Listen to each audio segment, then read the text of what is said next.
Hello dear students. तो आइए solve करते हैं क्लास 10th मैथमेटिक्स एक्सरसाइज 7.1 का क्वेश्चन नंबर 7। सबसे पहले क्वेश्चन को केयरफुली रीड कर लेते हैं। क्वेश्चन है, एक्स अक्ष पर वह बिंदु ज्ञात कीजिए जो 2, -5 और -2, 9 से समदूरस्थ है। Find the point on the x axis which is equidistant from 2, -5 and -2, 9। तो स्टूडेंट्स, क्वेश्चन में बताई गई सिचुएशन को हम इस प्रकार से एज्यूम कर सकते हैं। एक्चुअली में ये एक आर्ती तल पर चाहे जिस प्रकार से बने, लेकिन यहाँ पर समझने की सरलता के लिए इसको हमने इस प्रकार से एज्यूम किया है। क्वेश्चन में बताया गया है कि कोई बिंदु जो है वो एक्स एक्सिस पर स्थित है। हमने उसको मान लिया ए बिंदु है जो एक्स एक्सिस पर स्थित है। और जब कोई बिंदु एक्स एक्सिस पर होता है तो हम जानते हैं कि उसके जो कोऑर्डिनेट होते हैं उसमें एक्स का कोऑर्डिनेट तो कुछ ना कुछ होगा ही, लेकिन जो वाई का कोऑर्डिनेट होता है वो शून्य होता है, क्योंकि जब पॉइंट एक्स एक्सिस पर ही स्थित है तो उसकी एक्स से कोई दूरी नहीं होती, इसलिए इसका वाई निर्देशांक शून्य होता है, जीरो होता है। तो यहां पर हम लिख सकते हैं, या एजम्पशन के रूप में हम एक्स, इसका एक्स निर्देशांक हो गया और वाई निर्देशांक इसका होगा शून्य। क्यों होगा? क्योंकि ये पॉइंट आपका एक्स एक्सिस पर स्थित है, इसलिए वाई निर्देशांक शून्य होगा। अब क्वेश्चन में समझिए कि ये जो ए पॉइंट है ये इन दो बिंदुओं से, इन दो पॉइंट से समदूरस्थ है, यानी बराबर दूरी पर है, जिनको हमने इस प्रकार से यहाँ पर एज्यूम किया है। तो बी इसको मान लेते हैं और सी मान लेते हैं इसको। तो बी के कोऑर्डिनेट हम यहाँ पर लिख लेते हैं इस प्रकार से 2, -5 और सी के कोऑर्डिनेट हम यहाँ पर लिख लेते हैं -2, 9। इस प्रकार से हमने पूरी सिचुएशन को एज्यूम कर लिया है, और जिस प्रकार से हमने इसको यहाँ पर एज ए फिगर यहाँ पर एज्यूम किया है उसी प्रकार से हम इसको यहाँ पर नोट भी कर लेते हैं ताकि समझने में आसानी हो। तो इसको हमने इस प्रकार से यहाँ पर लिख लिया है, माना एक्स अक्ष पर स्थित वह बिंदु ए है जिसके निर्देशांक x, 0, यानी कि यहाँ पर जिस प्रकार से हमने लिखा है x, 0। 0 क्यों है? क्योंकि वो बिंदु x एक्सिस पर है। और जो बिंदु b, यानी कि ये वाला जो पॉइंट आपका है जिसके कोऑर्डिनेट 2, -5 हैं, तथा बिंदु c जिसके कोऑर्डिनेट -2, 9 है, से समदूरस्थ है, बराबर दूरी पर स्थित है। ये सिचुएशन हमने यहाँ पर लिख ली है। अब हम इसको आगे सॉल्व करते हैं और अकॉर्डिंग टू द क्वेश्चन लिखेंगे यहाँ पर प्रश्नानुसार। अब प्रश्नानुसार क्या है? प्रश्न कह रहा है कि ए पॉइंट जो है बी और सी से बराबर दूरी पर है। तो इससे क्या क्लियर होता है? इससे क्लियर होता है कि जो ए बी की दूरी है वो ए सी के बराबर होगी। इसलिए हम इसको यहाँ पर इस प्रकार से लिखेंगे, ए बी इक्वल टू ए सी। अब हमें क्या करना है? अब हम यहाँ पर डिस्टेंस फार्मूला का यूज करके ए बी की डिस्टेंस को फाइंड करेंगे और ए सी की डिस्टेंस को फाइंड कर लेंगे। और चूंकि ये बराबर है, ये हमको क्वेश्चन ने बता रखा है। अब ए बी की डिस्टेंस को फाइंड करने के लिए डिस्टेंस फार्मूला यूज करते हैं। तो डिस्टेंस फार्मूला हमारा क्या होता है? x2 minus x1 whole square plus y2 minus y1 whole square equal to, और AC को भी फाइंड करने के लिए हमारा यही फार्मूला यूज होगा, x2 minus x1 whole square plus y2 minus y1 whole square. अब जब दोनों तरफ अंडर रूट लगा हुआ है तो इस अंडर रूट को हम कैंसल आउट कर सकते हैं और हमारा केवल बचेगा ये फार्मूला। अब इसमें हम क्या करेंगे? इसमें हम इनकी वैल्यूज को पुट करते हैं और डिस्टेंस को फाइंड करते हैं। डिस्टेंस क्या है? यहां पर हम x की वैल्यू को फाइंड करने वाले हैं।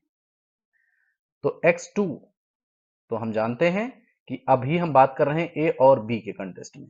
तो a और b, ए बी हमने यहां पर लिखा है तो हम यहां से शुरुआत कर रहे हैं, तो इसको हम x1 मानेंगे, इसको y1 मानेंगे और इसको x2 और इसको y2 मान करके इसको हम सॉल्व करते हैं। आप इसे बी ए मान करके भी सॉल्व कर सकते हो, कोई समस्या नहीं। तो ए बी के हिसाब से क्या रहेगा? x2 माइनस x1 यानी 2 माइनस x हो जाएगा।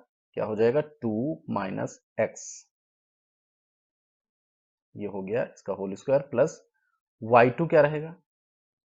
अब इसका y2 है -5 तो लिखेंगे -5 और माइनस लगाएंगे अपने फार्मूले वाला, और फिर इधर है 0, ये हो गया 0, आपका स्क्वायर हो गया इक्वल टू, यहाँ पर अब हम AC के कॉन्टेस्ट में देखेंगे A और C। तो AC के कॉन्टेस्ट में हमारा x2 क्या है, -2, तो लिखेंगे -2, माइनस लगाया, फिर x1 क्या है, x है, होल स्क्वायर किया, प्लस y2 क्या है, 9 है, और y1 क्या है, 0 है, यानी 0 है, -0 होल स्क्वायर। अब यहाँ पर 2 माइनस एक्स का होल स्क्वायर है, तो यहाँ पर ना ये सीधे जुड़ेगा ना सीधे घटेगा, क्योंकि एक वेरिएबल है और एक क्या है, कांस्टेंट है।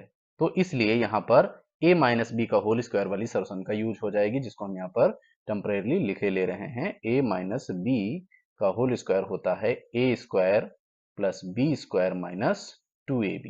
इसी प्रकार से यहाँ भी वही वाली सॉल्यूशन का यूज होगी, तो यहाँ पर हम दोनों जगह इसको यूज करेंगे और इसको ओपन करते हैं। तो यहाँ पर हमारे लिए a क्या है, 2 है, तो इसका स्क्वायर करते हैं, प्लस b क्या है हमारे लिए, x है, तो इसका स्क्वायर करते हैं, माइनस 2 इंटू ए क्या है हमारे लिए, 2 है, और बी क्या है, x है।